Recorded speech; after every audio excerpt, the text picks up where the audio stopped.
Mga idol, sa tuwing makakaharap ng WB and Sofia si Saddam Ondevilla, siguradong may matinding laban na agad ang aasahan. Ilang beses na nating nakita na isa siya sa pinakamalaking problema ng WB and Sofia dahil sa kanyang pambihirang talento sa loob ng court. Halos imposibleng maagawa ng bola si Ondevilla dahil sa kanyang napakagaling na ball handling. Dagdag pa rito ang kanyang mga no-look pass, matatalinong playmaking, at nakamamatay na outside shooting na kayang magpasabog ng momentum ng kanyang koponan.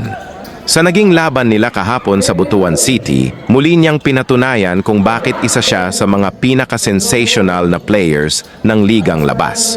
Sunod-sunod ang kanyang mga highlight plays na nagpahirap sa depensa ng WB and Sofia at nagpabilib sa mga fans na nanood.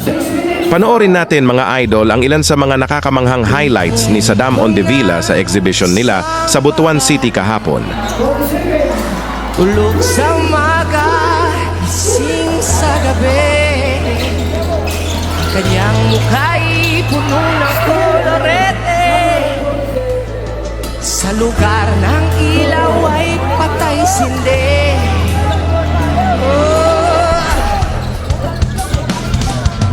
Simulan natin ang istorya ko'y kanyang matalik na kaibigan. Ernesto ang aking pangalan, kwentong dapat niyong malaman. Huwag nang magbulag-bulagan, bakit nais natin ay malaman ang baho ng iba.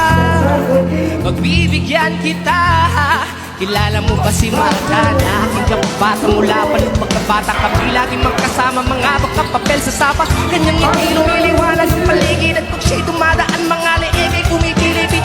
Magandaan mo siya ay nagdalaga, tuwing kausap ko na malimit akong tulala. Kahit may nararamdaman, pinilit kong isara ang bibig, ang bitin ng puso para sa kanya at sasayaw.